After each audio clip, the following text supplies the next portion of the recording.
Welcome, good evening, everybody. For some people, it's almost good night. My name and we are starting a webinar, one of the series of webinars in SCI on online events and how to master leading online events. So the topic of today's meeting is online facilitation. We are going to have 1.5 hours together discovering different online tools and also having an honest chat about how we think they are fit for a work of an online facilitator. But still, before that, I would like to mention that this event is supported by the Council of Europe through the European Youth Foundation. So in Service Civil International, we are very happy to have this support and be able to build capacity of the youth workers all across the world and trainers and educators and facilitators. And also one thing that I am curious about, and I would like to ask you to share in the chat window is which sheep are you today and why? So to choose a number that represents you and feel free to write in the chat window the number of the sheep you choose. And also it would be nice to hear a few words of explanation. Myself, I guess I would be number 9 as it's me responsible for this process. And so I feel a lot of adrenaline in me and a lot of positive energy also because I see many familiar faces here. And I'm, I'm looking at the numbers. I see some people jumping into the webinar as me, number 9, enthusiastically. Some people are number 3, creative, with all the hair wool around. There are some people who are just sweet and smiling, like number 2. And a few more opinions are arriving here. So I would be looking at the chat window from time to time. And I see for somebody it's 1 a.m. Then I'm really astonished and honored to have you here. Now, what's awaiting us in this 1.5 hours and why such a webinar? First of all, let's have a look at this quotation. No one man is superior to the game. As facilitators, as educators, trainers, we are not a one man or woman show is not what we want. And what should be the most important in our work is the topic we are working for, the aims we set for ourselves, the outcomes we expect, and not how much we will talk or how beautiful we will be. Of course, depending on the type of event, you as the educator, facilitator, you will be speaking more or less time. In this case of the webinar, this is type of an event where this is really the presenter's time mostly to speak, plus some questions. But usually when you lead workshops or meetings, this is a very collaborating process. And in the registration forms, you said or mentioned a number of problems or issues. So here for this webinar on online facilitation, there were questions for tips and tricks for online facilitation, also to ask how about what should be the best proportion or ratio of time between the host and participants speaking, which digital tools to use, and how to make people engage in conversation.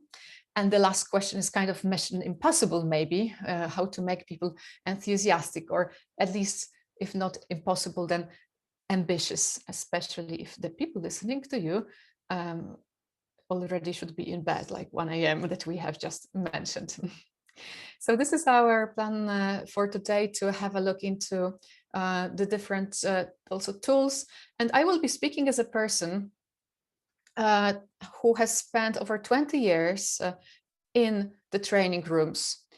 But last March, I decided to move into an online world. And since that time, I have spent really hundreds of hours working online, mostly as a trainer for NGOs, for volunteer coordinators, for teachers at schools, for the youth. and with different types of events, from 1.5-hour webinars or workshops to events which took more than 40 hours of common shared time of the same group of participants. So that will be also, expect some honest evaluation of various tools that I discovered in this 1 year. And let's start with something very, very important, some kind of a bottom line of online facilitation. It will never be the same as the traditional meetings. And I have sometimes a feeling that you are expecting to make online meetings the same effective as the offline world, but it's really impossible, even because of technicalities. Like now I hear somebody moving things around the desk. So maybe the hosts, Hasne and Elena, you can mute people who are making noises. And and there are also very serious differences in interactions when it comes to online meetings. So, for example, me as a now webinar presenter, I have a choice. Either I look straight into the camera and then feel taken care of. You feel as if I was speaking to you, but in fact, I'm not seeing you at all. I'm just staring into a web camera. Or I can be looking at your faces now, trying also to scroll down to see everybody here. But then you see I look as if I was not paying attention to you. And this happens at all our meetings. And the science says that even very small differences, when it comes to the eye level, they are visible to humans unconsciously even. So also Zoom and any other online tool makes our reactions slower, because my signals, body signals, have to be transmitted to you.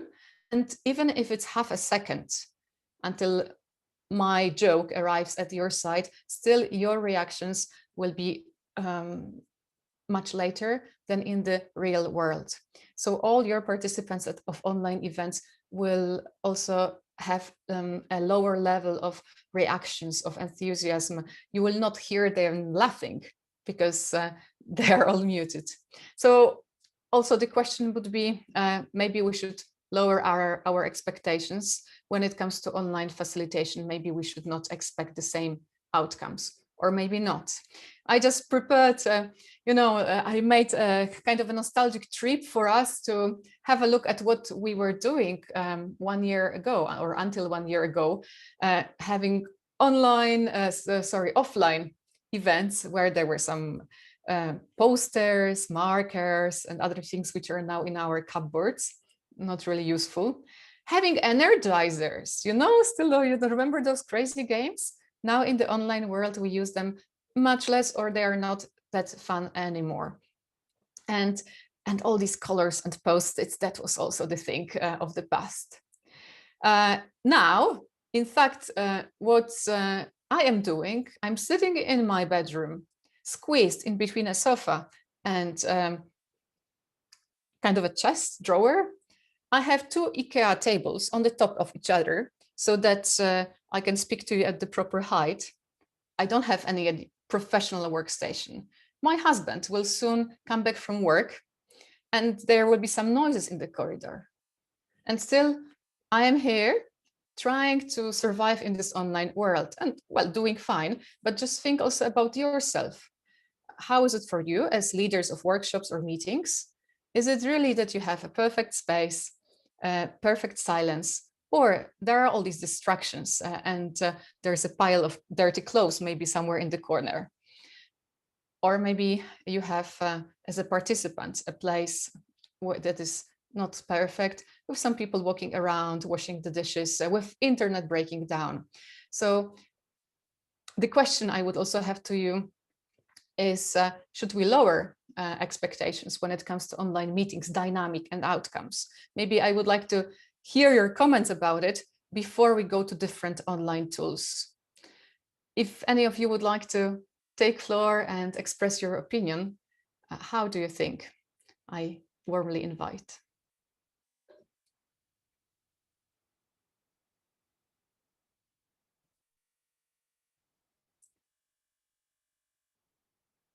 And one more thing that is kind of awkward in big online meetings or even small online meetings. It is much more difficult to notice who would like to speak. So it's also much more difficult to start speaking because you never know if two people maybe unmute microphones at the same time. And there is often this awkward silence. So I see some people commenting in the chat. Also, if any of you would like to unmute, just please join the conversation.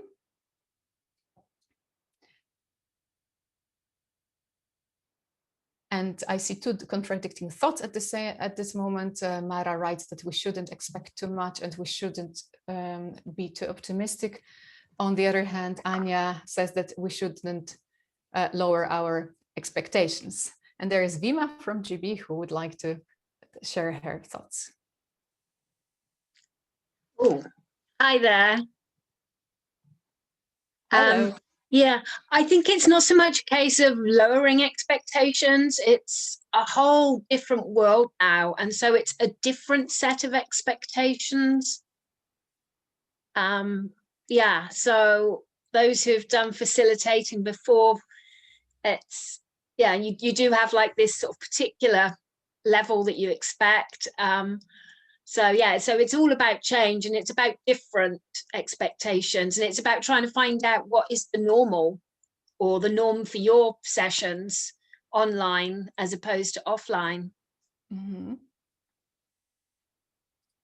Thank you very much for sharing. I'm looking also in the chat, some more people comment that they wouldn't say lower expectations, but change and adjust them. And Oltiana, would you like to unmute? We will accept your kids playing and jumping around. Okay, I'm unmuting. So let's see how lucky we can be. But yeah, regarding expectations, first of all, thank you. I'm very happy to be with you guys tonight.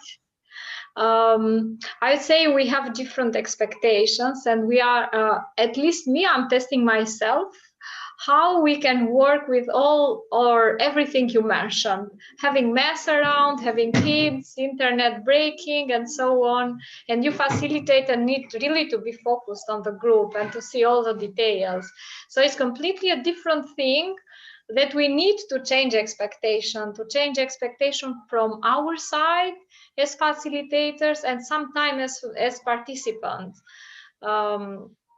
So yeah, it's complicated to summarize what it could be, but I think that we humans have such more capacities to adapt with whatever the reality is bringing to us. So this is the amazing thing that we have, I think. Thank you, Oltiana. And everybody have a look also in the chat. There are no new comments arriving. That also it might depend on the workshop, that some topics are more fit for physical meetings and might be difficult for online meetings, even though I know a couple of drama trainers who also work online now, even with some dance improvisation. And they say it's great, but maybe simply because they don't have a choice. On the other hand, every cloud has a silver lining. We all save time on commuting. We can meet with such a diverse group, which would be very costly or rather impossible otherwise.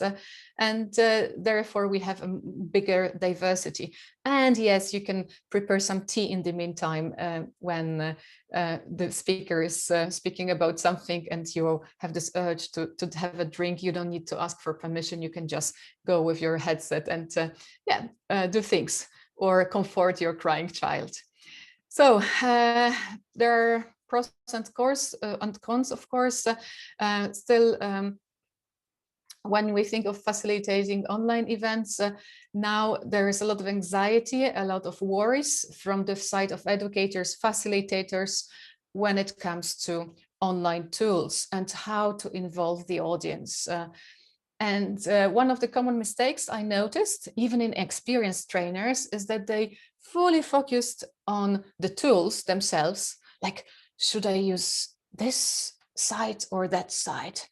should it be a tool that will be with a table, or maybe I should make a word cloud? And therefore, before we go into the various online tools that I would recommend you when you are working as an online facilitator, I just would like to remind that the first question you are asking yourself is not, so should it be Mentimeter or Padlet?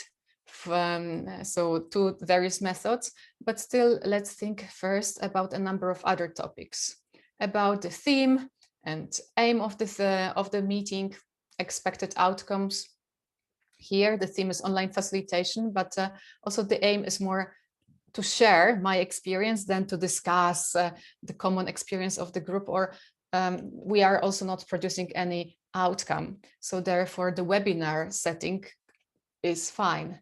There are maybe various types of contexts we should be remember about the type of topic, how delicate it is, who will be attending, what type of the year even it is, or what time it is when it comes to an online meeting. Is it a part of a longer series, or is it a once-off event? Then when it comes to the group, is how old people are, where they are from, what their cultural background is, what their experience is. So all these types of questions you are anyway asking yourself when you're preparing for any type of a training course or a meeting. And then you start thinking as a facilitator of some resources. And it's not only finances, if you have money to buy some super hyper online tool to use, but often it's about the time of the participants, the time that you have allocated for the event, and also about your time. Because you can think of something really great, but you don't have too much time to prepare an event, no matter if you do it for free, voluntarily, or you are paid. You always need to balance. And for me, I am very quick with preparing programs of the meetings or having things in my head. But this damn presentation, you know, what I do in Canva to have those slides, this takes most of the time. And maybe some other person will say, okay, I don't have time for that. I will simply jump in without the slides and it will work as well. And the last question would be methods. So will it be speaking? Will it be breakout rooms? Will it be writing together somewhere or dancing together? This should be the last question. And there are a number of tools we will be covering today, but still before that, I would like to emphasize that please keep it simple when you are preparing an online event. What I notice is that there's this big tendency among organizers to somehow try to squeeze in as many different tools as possible into one event. So they put Padlet, Mentimeter, WordWall, some Google Docs, Jamboards, breakout rooms and stuff, quizzes, live worksheets, and all in 90 minutes, let's say. And they think that it will prove that the organizers or trainers are competent persons. But what it creates is just a mess, because the participants, instead of focusing on the topic of the meeting, they will be focusing on how to survive going through another tutorial. And trust me, it's really not common for everybody to know all these tools. When I work with groups, really very different types of groups from different countries, different settings, still after over a year of the pandemic, they often don't know things that I would take as very basic, like people might not know even what Google breakout rooms are, or they might have never heard of Jamboard or any other online collaboration tool. So it always takes time for you to introduce these tools. And finally, you might end in having a 90-minute meeting with 30 minutes spent on just explaining new ways how to gather ideas. So let's keep it simple. And one of the big questions is what type of online tool to use for meeting. And here, this is Zoom that is winning all types of rankings. They are ranked as the really most used app for online meetings in the world, and also most developed, having many options. Because the more people use Zoom, the more they invest in new options. And I could see it throughout those 2 or 3 years that I have been using Zoom, how incredibly they have developed. So if you ask me which online place, meeting place to use, I would say for sure Zoom, even though I'm not paid for it. I have tested Microsoft Teams, I have tested Click Meeting, WebEx, Cisco Meetings, some other smaller platforms, Google Meet. None of them is as good as Zoom. So now, no matter for whom I work, they also say, yes, please, Zoom. And when it comes to Zoom, there were some questions about Zoom breakout rooms. Zoom breakout rooms, for still those few people who are not maybe familiar with this option, is an opportunity to divide participants into smaller subgroups, separate rooms where they discuss various issues without the facilitator, unless the facilitator decides to join the meeting. And we will not be testing them here, as you can try them out yourself, or I guess 99% of you have already tried them. Some of you are asking what types of breakout rooms are the best, what are the settings to use that I would recommend. For this, you have 3 types of breakout rooms in Zoom. You can assign people automatically, manually, or let participants choose room. 99% of the cases, I would say, go for assigning automatically, unless you have a small group where you really know how to divide people, or you want the participants to choose.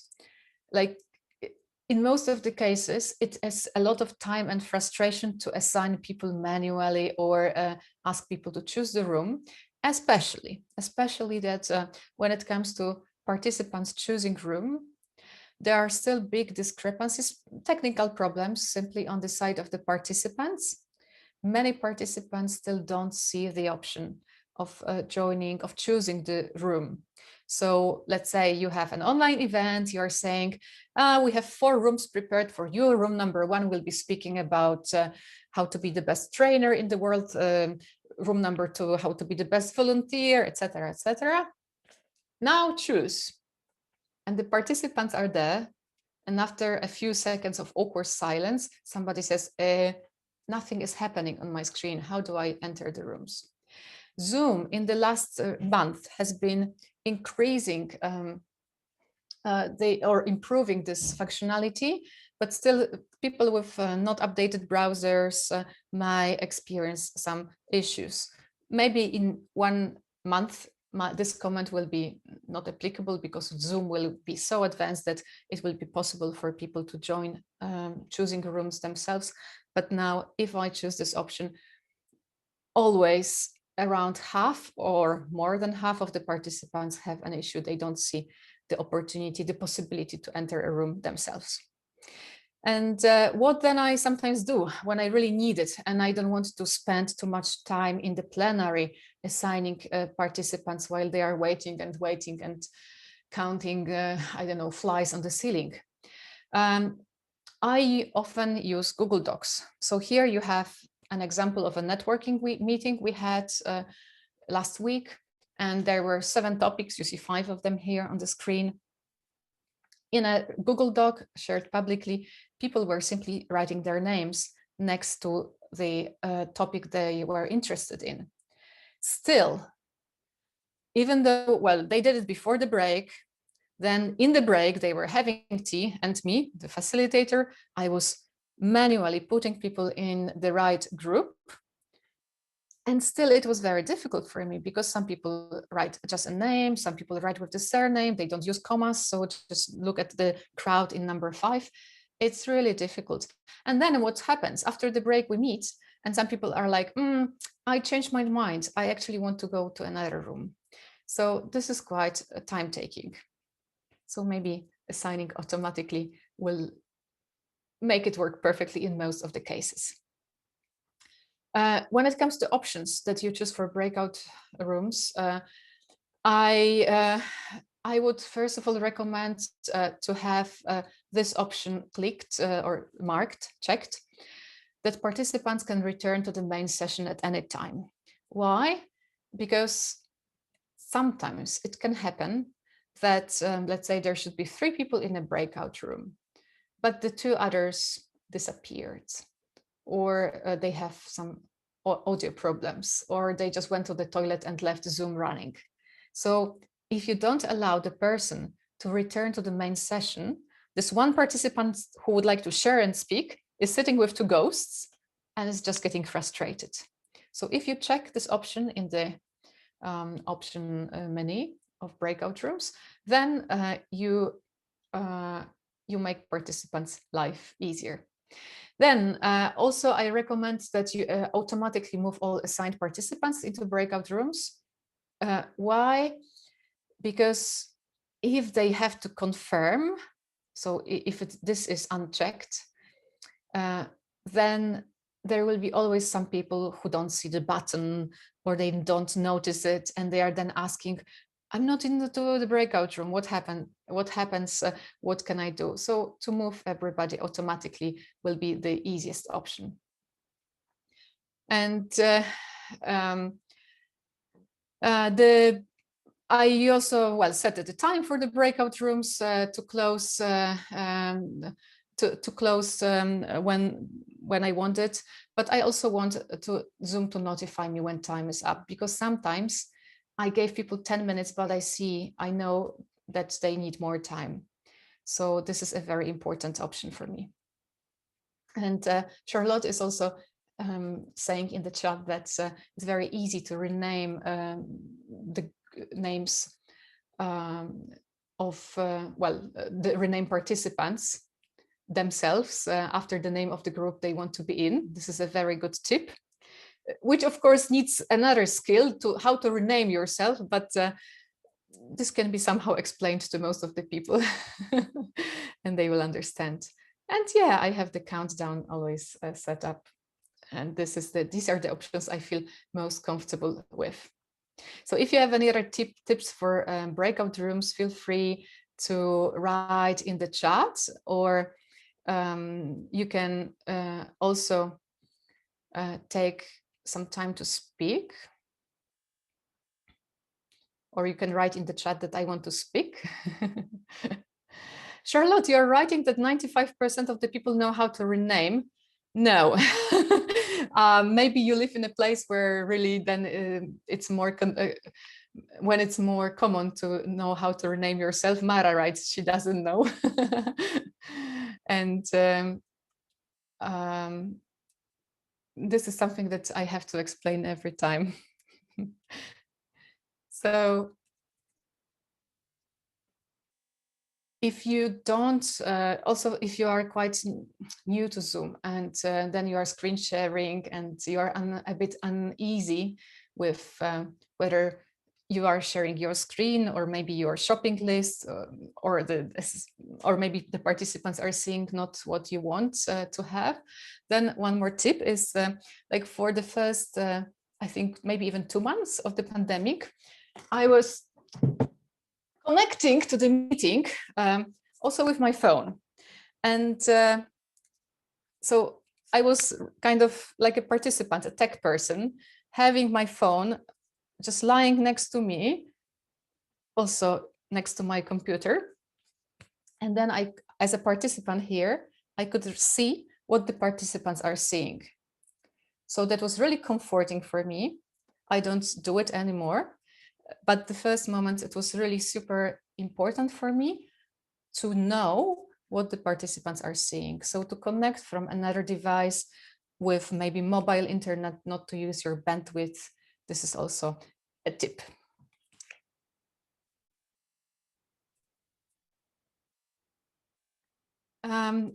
Just shortly, a handful of some other Zoom tips.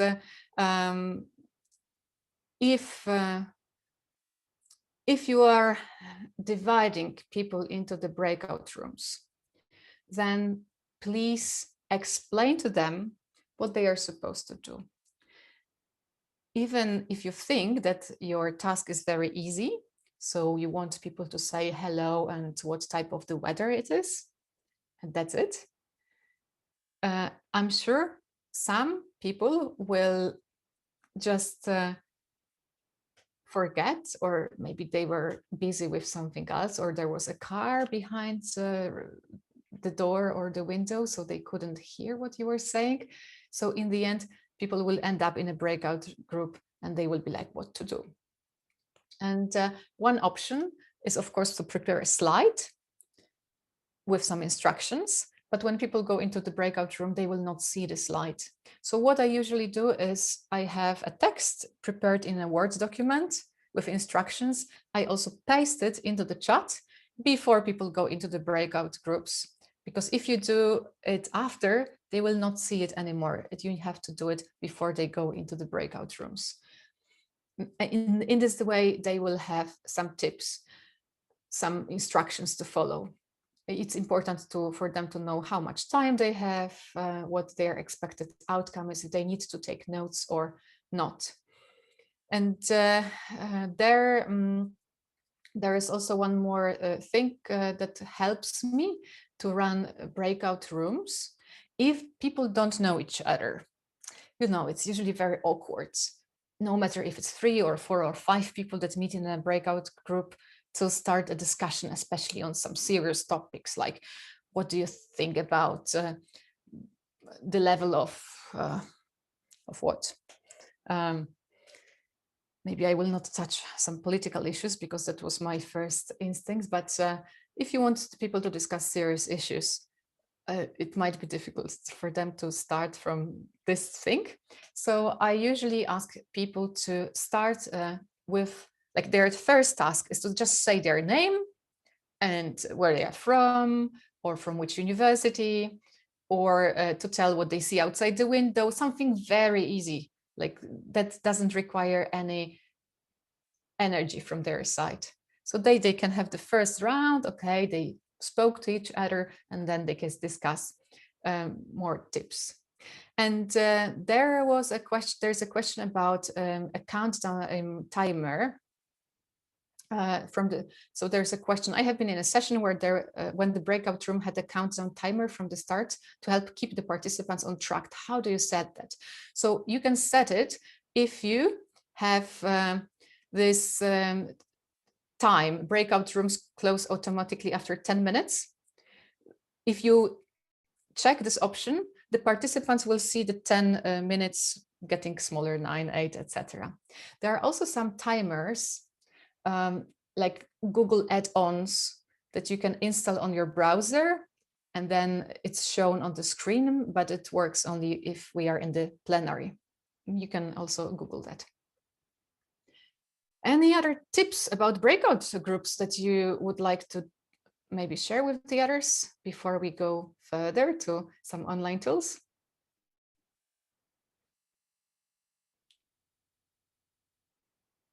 Okay, I don't see anybody willing to share. So if any of you comes up with some ideas, please write in the chat.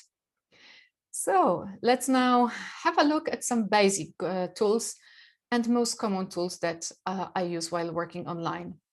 Because some people think that Google tools like Google Docs, spreadsheets, and Jamboards, they are too easy. So they look for something more sophisticated, something to surprise.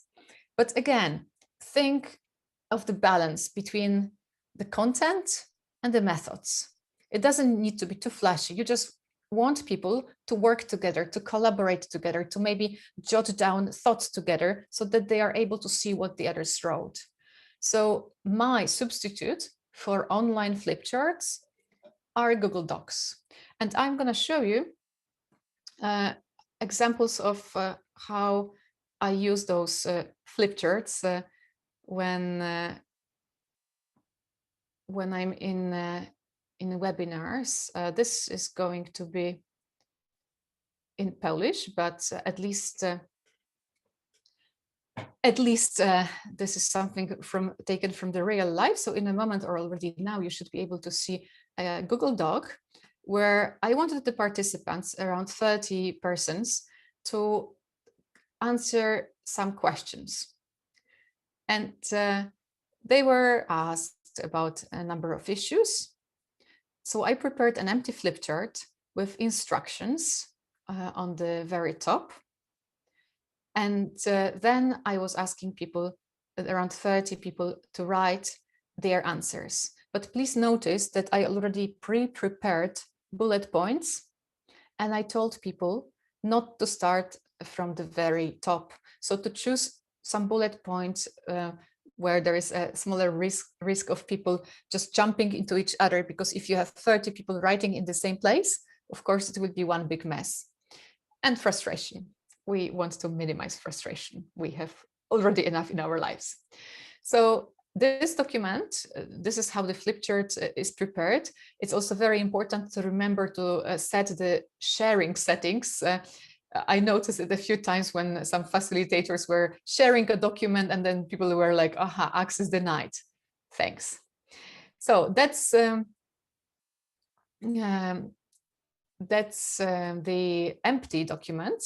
Then how it will look when it's already filled in by the participants working collaboratively at the same time. This is the example of the same document, a real life example. People were writing, somehow it was going well. Sometimes it will maybe not be that perfect and beautiful, like here in what you see now, there are some empty bullet points, but still the content is there. So this is one type of a flip chart, online flip chart that you might be using. When not to use it? Well, when you don't know the people that well, and there might be some trolls in the group. What I mean by the trolls is simply people who want to have fun, and for example, they will delete everything and maybe even start writing some bad things. Maybe you don't work with such groups, but for example, today I was leading a webinar for high school students. It was actually not a webinar, it was a workshop, and they were over 170. And I didn't know them. I have 2 teenagers at home, so I know that in their schools, sometimes there were also cases when people were annotating or writing various things that were just making life difficult. So in such cases, I don't prepare such Google Docs. What I ask people, if they are in breakout rooms and working on something, I ask the people that one person in each breakout group takes notes in a text editor, in Word or anything else. And then they will copy their answers to the chat window later on when they return to the main session. Or if they were technologically advanced, maybe they would set up their online Google Doc, but usually it's quite difficult. Maybe in 2 years, we will be all at that expert level. Still, it's not that common. And one more option for the breakout rooms or for those flip charts that you are preparing is to use Google Spreadsheet. And Google Spreadsheet, I like a lot when I want teams to work at the same time. So in various smaller teams, but at the same time, on the same topic, same problem, but I don't really want them to get distracted and to see what the other groups are doing. So instead of having one document where you immediately see what the others are writing, I use the spreadsheet. Here is an example, evaluation of our year together. And let me show you with the spotlight. So here down there, team number 1 has a separate spreadsheet. There is also team number 2 that has exactly the same questions and answers, and they are writing there, and number 3 and 4. And even though everybody in the theory can be jumping from tab to tab, so from a sheet to sheet, and they can see the answers, but at least they are not so much distracted, and usually they don't care about what the others are doing. They are just focusing on their tab. So this is how I use Google spreadsheets in my online work. When I need to, well, not add different budget figures, but still get some results of brainstorming or simply, ideas. But then the third thing that the third Google tool that I really love is a Google Jamboard. So here, just to go back for a moment to the presentation that I was showing before. Google Jamboard is something that is not that easy to find, and it's kind of a whiteboard free of charge for collecting various ideas. And to create an empty Jamboard, you go to drive.com, and you have to have a Google account, but I guess 90% or 95% of people have it. And then you click on new, then this folder appears, or this pop-up window, and you click on more, and here it is, a Google Jamboard. And let me show you some example. So we go back to our testing ground. I will paste for you the link to this Google Jamboard in a moment, so you will have some time to also try it out. But anytime you want people to collaborate on such a type of tool, you always have to first explain to people how to use it. Please never ever paste the link first, because if you send the link to the people, they will not look at your screen anymore. They will click on the link and they will see the tool and they will start messing around. So what I usually do at workshops when I have Google Jamboard to use, so this testing ground, I tell people, look, this is a place where you will be able to write. On the left side, you have a set of icons. Here you can write with a pen and choose various colors and stuff. But actually what I want you to do is to use sticky notes. So the fourth icon on the left, here you can choose the color that you like the most. And here you can write your idea or questions and etc. After you click save, and then you can create one more idea or more. And when you are done, you click cancel. And remember, you can drag the post-its. You can also change their angle, and you have to be careful because sometimes two post-its can't land on the top of each other, especially in this part of the ground. Never ever click on clear frame because it will delete our work results.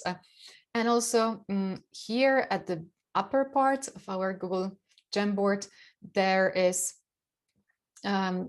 this window doesn't interest you because it's for creating more online whiteboards, which we don't need at the moment.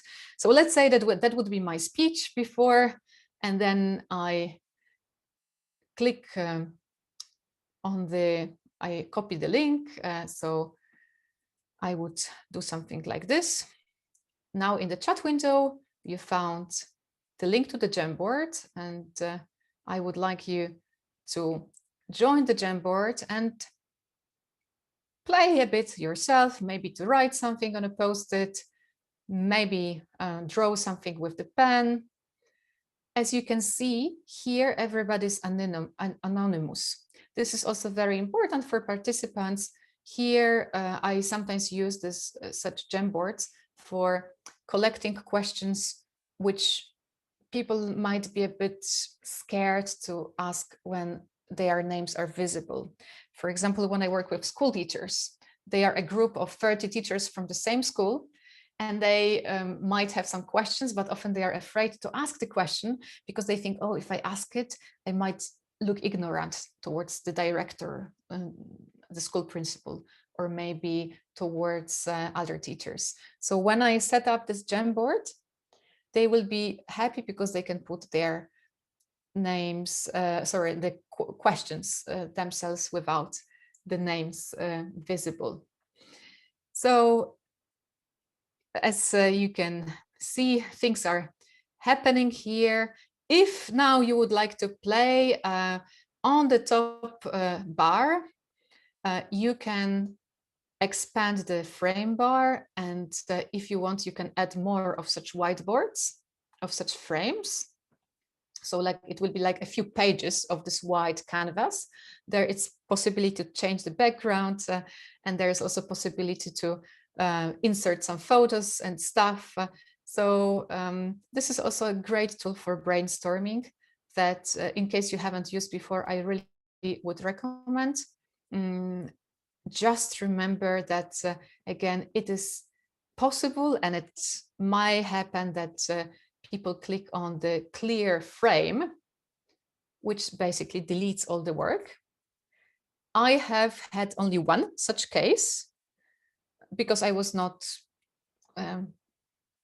attentive enough. I didn't explain it. I forgot about it. And there was this one person who was like, what is this? Let's click. Aha. But then when I asked the people to press backwards, then we got our things back. So now one of you experimented. So this is what can happen. And and voila, here we have the things retrieved. And I think this is a really good tool. There are also some other places like Miro or Murally that have similar options. Some of them are even more advanced, but they cost some money, and sometimes they cost a lot. Often they need registration, and they are much more complex. Like this is a simple one, and still it works so well. And there is a question, can the facilitator undo the clear frame? No, it is only the person who clicked the clear frame. So either, well, you have to, again, choose with whom you're working. Like I wouldn't choose this frame if I work, or the Google Jamboard. I would be a bit afraid if I work with some teenagers that I don't know at all. And I'm afraid that there could be this, you know, this one joker or idiot that wants to spoil people's fun. And Charlotte is telling us that Mural doesn't need registration for participants and is free for NGOs. And this is also very important to know that a lot of those online places have either free plans for NGOs or much lower prices, much lower, or well, half of the price, 60% of the price. So that's something that you might be using as well. What else can go wrong with the Jamboard? So now if you could go back to my screen, so to Zoom window, and have a look at what I'm showing now. This is one more Jamboard that I am using at some webinars. So I found this nice graphic with question marks. So I put it on the Jamboard so that it looks nice. And then when people start putting the post-its, what usually happens, they don't know how to drag objects.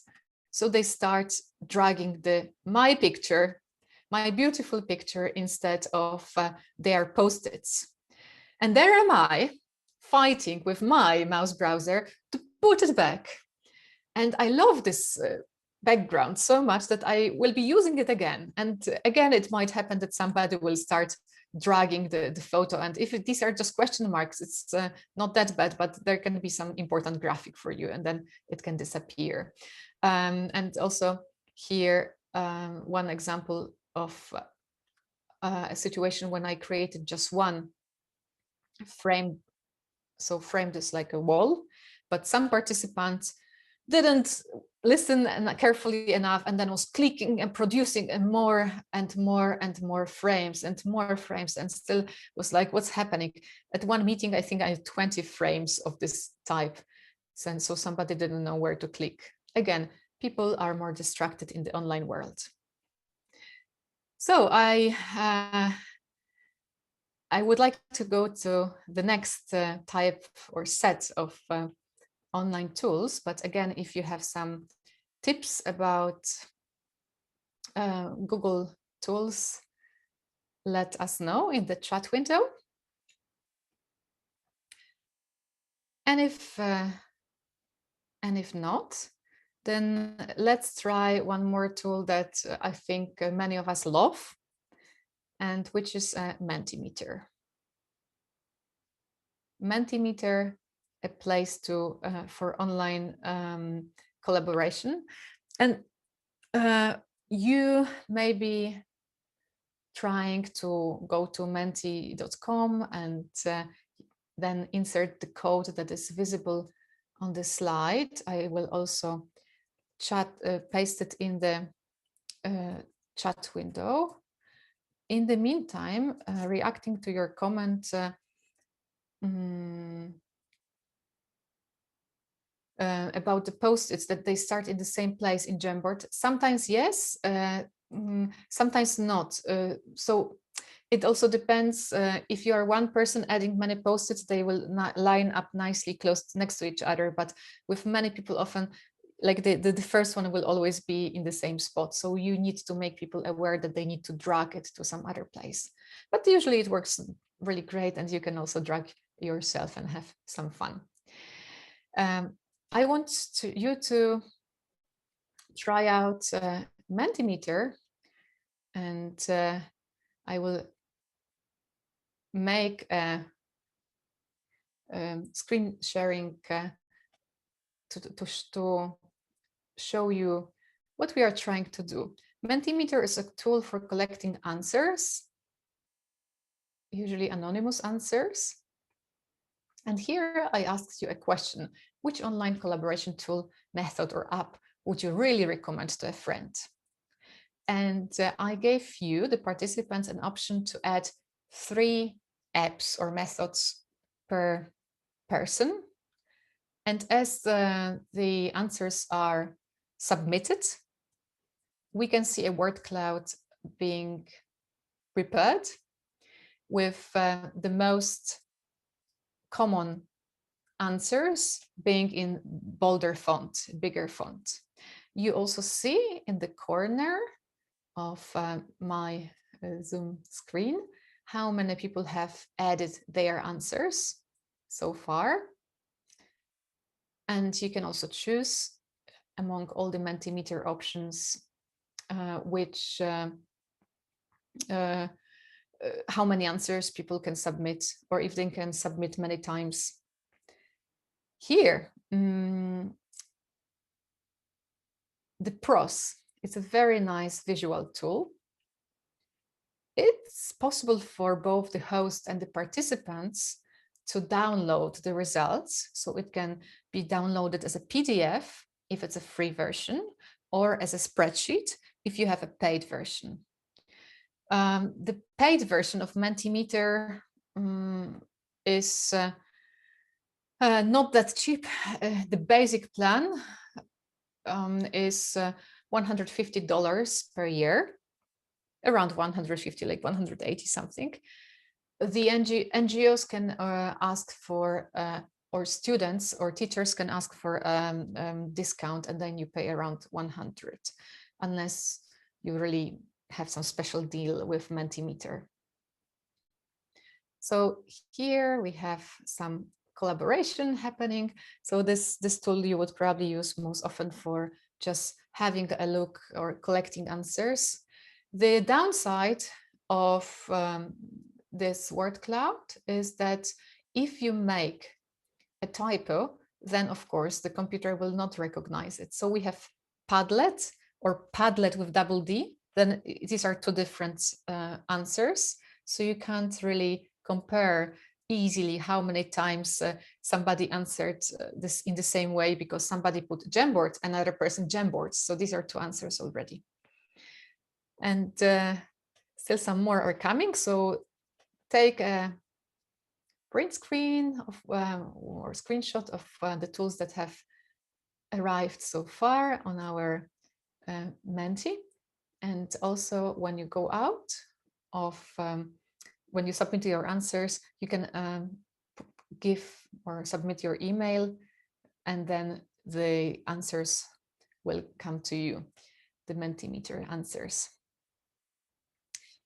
And from about Mentimeter, maybe just one more note that this is something, this is a very easy tool.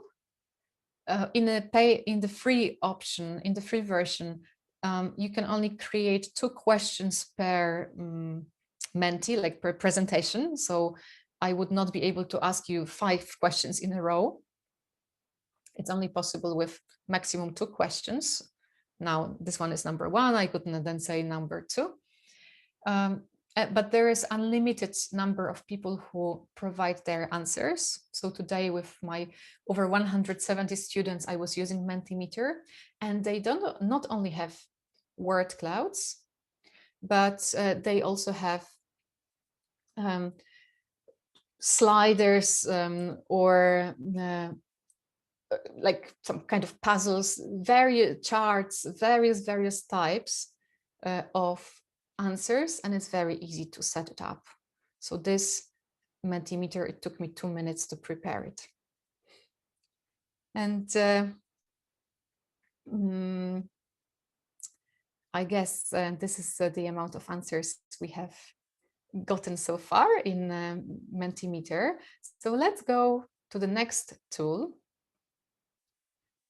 And for Mentimeter, if you would like to try it as a presenter, it's not menti.com, but mentimeter.com. And I see a question. When you compare Kahoot and Menti, which are the differences and which do you feel is better? So for Kahoot nowadays, you only have 25 participants free of charge. If you go over this number, you have to have a paid version. Again, for many NGOs, the price they are asking is far too much. So people have kind of turned away from Kahoot in the last year or so. Kahoot, and for those who don't know what Kahoot is now, you can quickly Google, but Kahoot is quite good with younger audience, children or youth who like those interactive quizzes and points, and there is nice sound that you can share. Here with Menti, you don't have a sound to share, you don't have any nice music. I used to use Kahoot before for various quizzes, but also what is frustrating with online quizzes, if this is if in the quiz it's the speed that counts, people with slower internet will get, again, very frustrated because they submit their answers as soon as possible, but because their connection is slower, they will be always somewhere behind. So in general, in my online work, I don't use methods which require speeds because I feel it's unjust. Always the ones with the slowest connection will lose. If any of you has any other comments about Kahoot or Menti and their comparison, please add in the chat, or I hope also we will have some time for common sharing at the end or closer to the end of the webinar. Now, one more tool that I also promised while inviting you for this webinar is Padlet. And could you maybe show in the chat, either showing with your hands or with some types of reactions, how many of you use Padlet in your online work? Can you raise your hand or show a thumb? I see not that many people. Okay.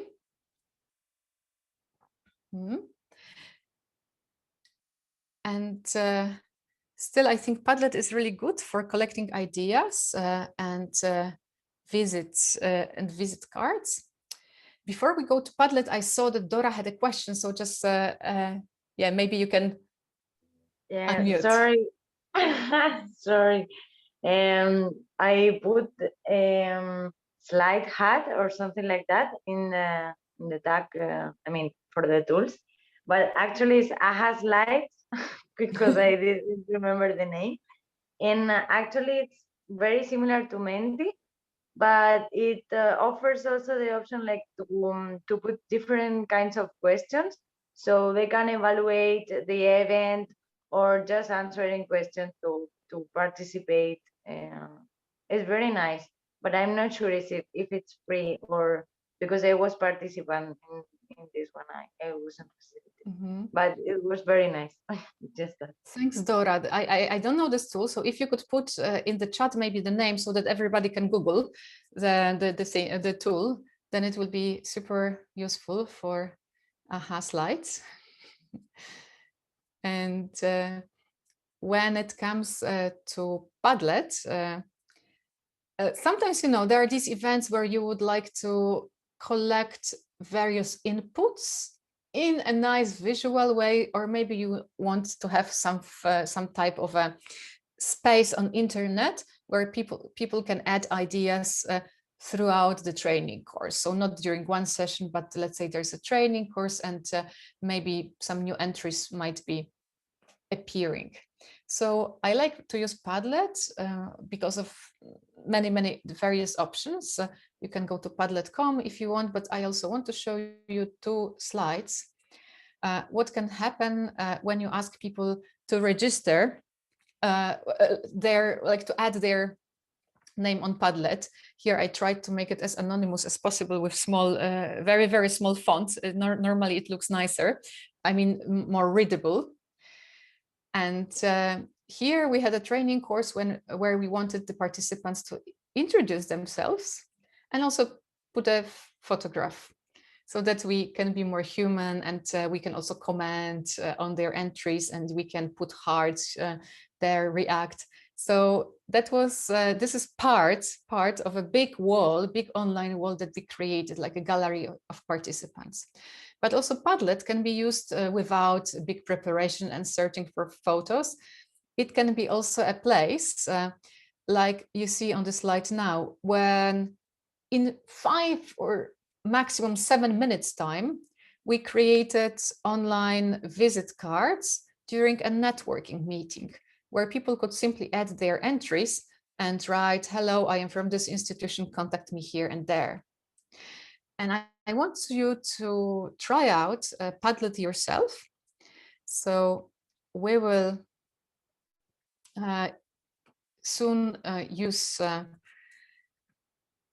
testing ground for us to try how it is to work with Padlet. You don't need to register, but have a look at my screen if you are new to Padlet. So if when you will be joining the space, you can click on the plus button, and then there is a pop-up window that appears. Here you put some title. Let's say I want to introduce myself, and I say I'm Gośka, and here I can write something. Nice to meet you. My email is, etc. What is more, in Padlet, I can also highlight parts of the text, and then I can make it bold or cross out. I can also change colors. I can add a picture or a link, many things. It's really like big combo. And then when I'm done, I don't even need to press enter, but here it is ready. And then I can like it, or I can add a comment. So if you would like to try Padlet yourself, I will also put in the chat window the link. And just feel free to add anything. What is nice in Padlet, like from my experience, it's kind of easy for the people. If somebody makes a mistake and puts an entry that is unfinished and they don't know how to delete it, you as the host, you have the right to delete an entry. You can edit what you what you add before. Then yes, you can choose in Padlet if you want it to be a place where you can put these hearts, so kind of likes, or you can also open a voting option. So if you would like, for example, to gather a number of ideas, what should we do on Saturday evening? Then people first can propose their options, and then we as a team can vote which option we like. And in the control panel of Padlet, there is a number of things. You can also choose if the new entries, they line up in this nice organized way or not. I also set it in a way that the oldest entry, so on my left side, is still as the first one, but it's also possible to make it or set the Padlet in a way that the new entries, the newest ones, appear at the top. So also feel free to have a look. Padlet is free with some certain limits. There is a limit of Padlets, so these boards that you are creating. And if you would like to have a really super hyper unlimited version, it also costs some money. I don't remember. I think it's also around $100. You can check the pricing plans yourself. So far, even though I work with Padlets regularly, I'm still using the free version. And it's going very fine. I'm still not in need of any paid option. So there's a question if Padlets are automatically open for everyone to write in. No, you decide what the sharing settings are. So you can set it either as your private Padlet, so you can prepare your workshop there and have your ideas collected there. You can create a link and then you put, yeah, like me, I created a link and then shared it with you. You can also make it protected with a password that a link is not enough, you still need to know the password, or you can make it totally public. Totally public, it will mean that it's that it appears in Google search. So anybody really can go there. You can create different types of backgrounds. There are many, many options. And in SCI, we even recently had an example where SCI Austria created an online exhibition solely using Padlet. And it was great with videos. And, you know, it was like really going through a museum. If somebody is quick to find the link to the silent exhibition of SCI Austria, you can post a link in the chat, or you simply can go on sci.ngo and find it in the news section. I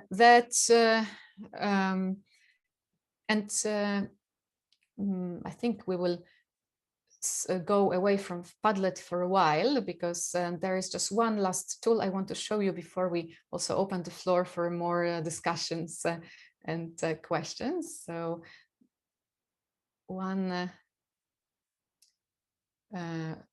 more tool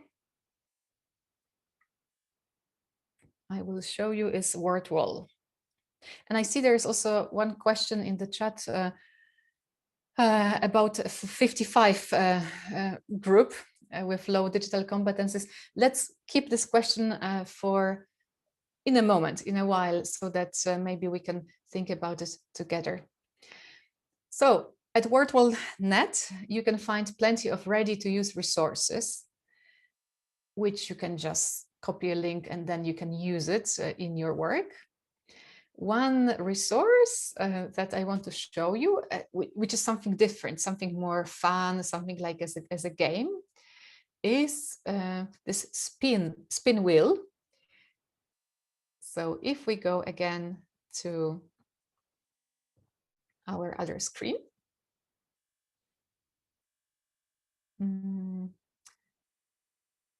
we will end up with a conversation warm-up. Please remember that this type of a tool, like this specific tool that I'm showing, it was thought for younger children. So maybe it's not for very serious educators, but I think once I played it with very serious educators, and it was, yeah, it was a nice try out to see those different tools. So how it works, for example, you create a spin wheel with different types of questions. You can decide on them yourself. Again, it's free of charge. And then you have this option.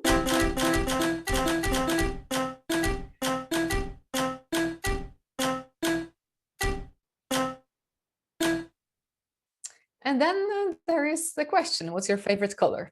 And of course, I should have chosen before the person who will be answering. So let's say if I can ask Hasna from the International Secretariat, if Hasna, you could tell us what's your favorite color? Green. Okay, thank you. And then who will be the next person you will choose to answer the question? Dora. Choose somebody. Dora Blanco. Okay, so here, now I can eliminate the question that was already asked. It disappeared, or I can keep it. So you, as the person running the quiz, you can choose. So let's say now Dora knows she will be the next one. We spin it.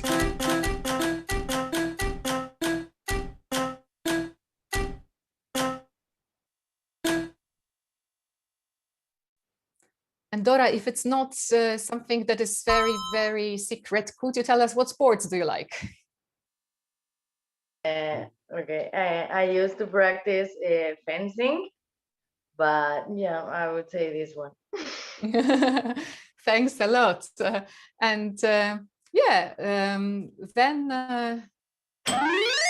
We will not be playing further because I will keep this for you to also discover. And I will maybe paste in the chat window a link to this particular word wall that was created by an English teacher for students learning English as a second language. Word wall is a place for quizzes, games, and having a bit of fun. So for example, if you want to have this moment that is more relaxed, just you need to share sound, and there you go. There are some more places that you might be using in the online world, but I decided that there needs to be some type of a full stop with me speaking. So I will just paste now in the chat a few other names that you might be discovering on your own. So I put live worksheets, I put Kahoot and quizzes. There was also a person who asked about plays for storytelling. So there is one very, very well rated storytelling app that is called Story Dice in Google Play Store that teachers use with students. And also when it comes to more recommendations, there is a lot of further reading on internet. I just chose one of the examples of nice places on the web where you can find a list with many, many online tools. So you can see it on the slide. And for those that are with us here online live, I will also paste the link in the chat window. Nice descriptions, but still please remember that too much is not good.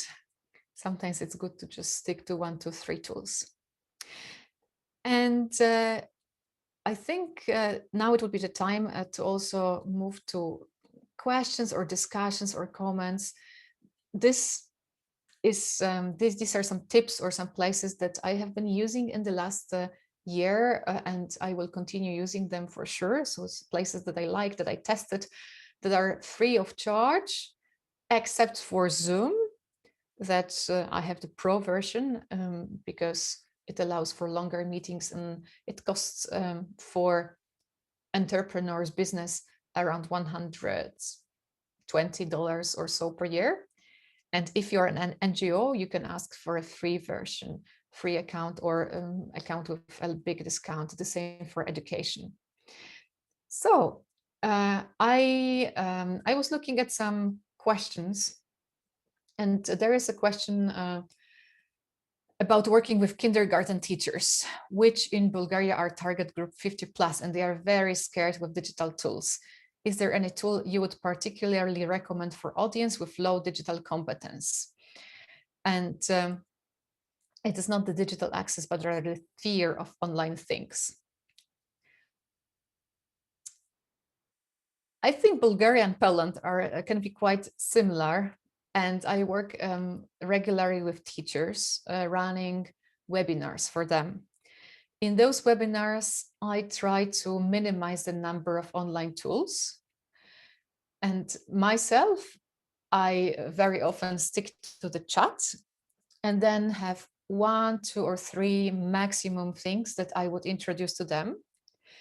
What works with the teachers? And really, these are often teachers from small villages, teachers who, well, they work, let's say, on Teams, Microsoft Teams, or Google now, because we all are remote learning in Poland. And I know in Bulgaria, it's also periodically online, periodically in person. But then it works if you repeat slowly, if you explain first what will happen, and then just let people try. And in this case, I always tell to the group, like, in case you have a problem with accessing the document, please use the chat window for adding your comments. Out of around 30 people, there will be usually 1 person that will not manage to get to a Google Doc, or will not find a link that I pasted in the chat window, or will say that something happens. But all the others somehow manage. It's just about speaking slowly and having a highlighter, sharing screen, and showing here on the left you click. But I would like to ask some other participants of our meeting if you could kindly share your ideas, how it is if you work with people with lower digital competences. I don't always see you, so please either unmute yourself or simply put a comment in the chat. That's an easier way for me to react. I can offer a small tip. So for specifically people who are maybe a bit uncomfortable with certain digital tools, I think it's definitely important to plan in more time for them to access certain things. And that's more how you structure it, but it can take them longer to get to the tool. And if they're hurried, then they're quicker to just give up. And also you want tools that are limited. So it's nice to have tools where you can do a lot, but it's easier sometimes to have them have tools where they only have very specific things. So something that's quite accessible, I found, is something like Mentimeter, where they just have to kind of follow the instructions. Thank you very much. I also would need to say that it's very important to even double the information. Like Mentimeter, normally I have a slide prepared with the code that people need to enter, but there will be anyway somebody asking what is the code, and then I also usually paste it in the chat window. Or there are some colleagues who are saying, okay, this is the code, or I read it aloud as well. And it's not only for kindergarten teachers. Many of people can have this problem. Simply, we are much more distracted in the online world. And you just have a look at your cat and you think, oh, how sweet it is. And something happened and you don't know where you are. And time is a real issue. I agree, you need to plan much more time. Mara is asking, is this exclusively for young people? No, I'm 41 and I work with people who were 70 something and we were all managing. You know, it's lifelong learning. Even though we hope to go back to the online, to the offline stationary, but I think this online version of meetings will stay with us for a long time. Again, invitation for you to take floor and just present or discuss or share thoughts about any other online tools or online facilitation tips, because I know many of you are already experienced and you came here probably just to see if in case there is something new, but I'm sure that many of you are really familiar with all these tools and could share a lot with us. Tiffany, could you tell us about the 90-year-old woman? She's incredible. So I'm in England, and we have here something called the U3A, University of the Third Age, and that's for older people, mostly people who are retired from their jobs, and they can be, they can be any age to join it, and it's usually free. Yeah, it's free activities, and generally it will be. It used to be everything was offline. It was in the village hall or whatever, but now they've had to go online. And one of the older women, she teaches this tap dancing on Zoom, and she's 90. And I think teaching something physical, especially something involving a whole body, is difficult with the camera angles and everything. And it's quite technical for tap dancing. So yeah, she's very, very inspirational. Thank you for sharing. It's really great to hear about such people. It also encourages us to really understand that often more is possible than that we might think initially. Any other comments or sharing? Don't be shy. I know so many people here that probably are super, hyper experienced.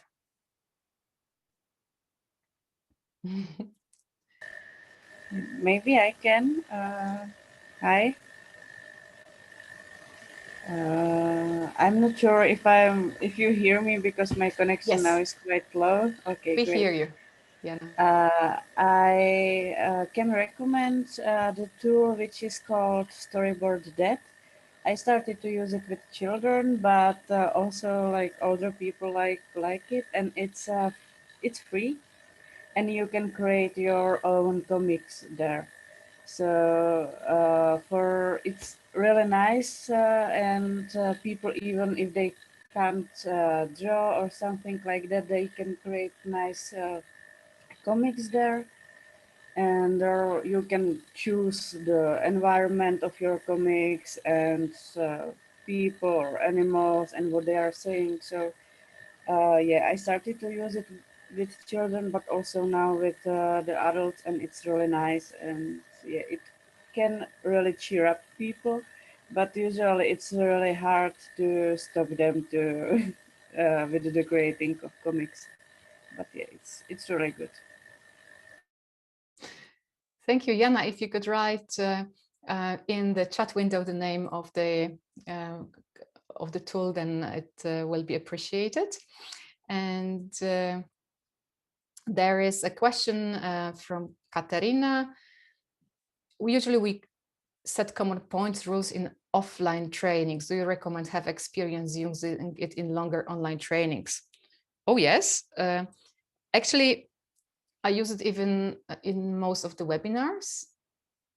So I have a slide with some rules.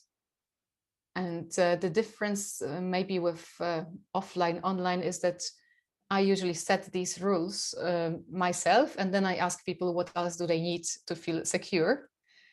Among the rules for online work, there can be some technicalities. So to be on time, kind of normal stuff, but also that when people can ask questions or not, or I often ask them just to set some goals for themselves to decide why they are in this event. So this is kind of a rule that allows them to focus on themselves and what they want to take out from this event. Sometimes there are rules regarding respect for the others. There is usually a rule about keeping what's happening in the group inside, so not to spread the news outside or not to record etc.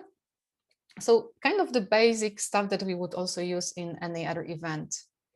I just think that often it's made in a less collaborative way in the cases of my events, because it seems that people don't really expect, or they don't need to start from scratch. I usually ask people, what else would you need to feel safe here and to work actively? And people say, oh, it's fine. And it is. We will be still going back because there's one more webinar ahead of us. And in 2 days, we will be speaking about online group dynamics. So in case you haven't registered, you might be still willing to register for that session. And there I will speak a bit more about creating this team spirit and how to make people speak more well without fear. So in case you are still willing to join the one more webinar, this will be European lunchtime zone. And there was also a question about sharing the time between participants and the host. So how many minutes should the host speak or a facilitator, and how many minutes should the participants speak, or what should be the percentage?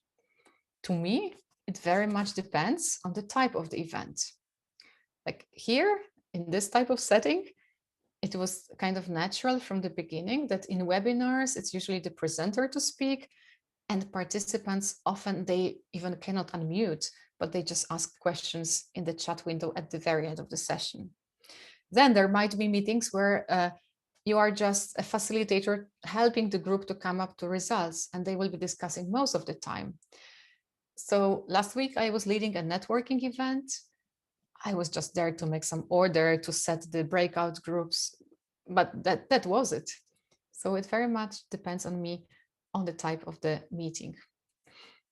If any other comments regarding this, feel free to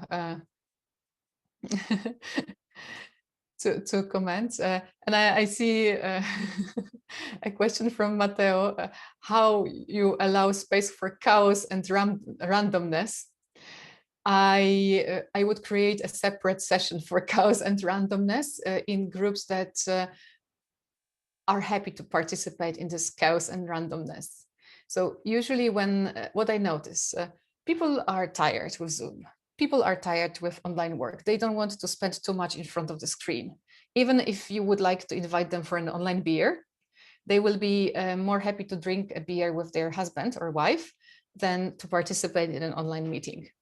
So only if there is a group that works for a longer time or a smaller team, then I would say on Saturday evening we meet on Gather Town. So another tool that is very useful for meetings, I will just put it.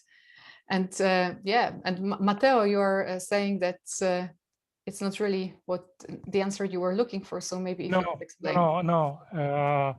Like usually when like chaos is very important, like randomness, yeah. That's like connected to creativity and everything else. So I don't see problems as something bad. I see something useful to as a window to understand people. Yeah.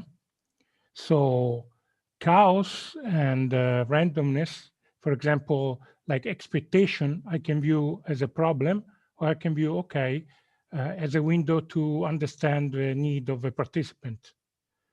I was recently struck by a poem in a theater pedagogy master I'm doing.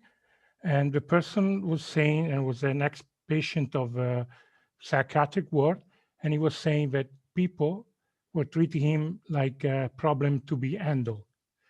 Well, and he made me realize that Genoa and Trieste, for example, are two psychiatric ward set in a wonderful place.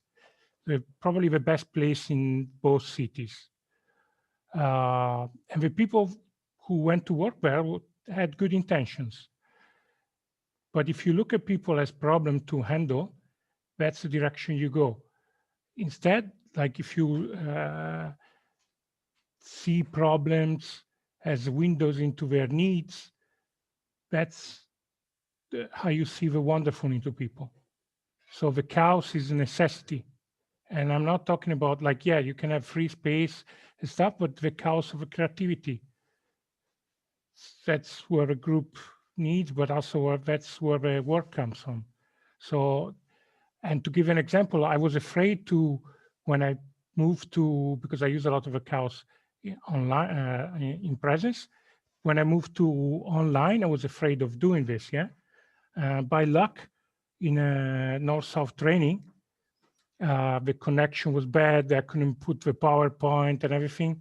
And I had to improvise. My colleague took over and she had the second session. So we switched it on. And I used the example of the people to express my frustration, my need of, being afraid, of not being controlling, and so on, so on. And then I went into a session, and the people, and I used the chaos and my insecurity. I showed my vulnerability, and I was handling, and people can move by it. So I was happy that the chaos happened. So if you try to control everything, like my fear of online is that I don't have this. It's harder to make this space for mistakes and for chaos. The tools I can find. So that's why I was hoping for advice and tips how to do that. I think you have already shared some tips to look at people not as problems or people only to manage and control, but also to look at their needs and at the emotions that are expressed because of these needs. And I think that this online work is a bit like riding a horse. At first, you are so much concentrated on the horse riding that you really want to control everything every moment. At a certain time, when you're already used to it, you can allow yourself for going with the flow more. I personally would not use the word chaos for me when I'm working. I would maybe use a process, going with the flow, but I think it's a very personal thing. Yeah, but thanks for this very interesting perspective of this less controlled environment. And I see we're a bit over time, so people are already starting to say goodbye and thank you.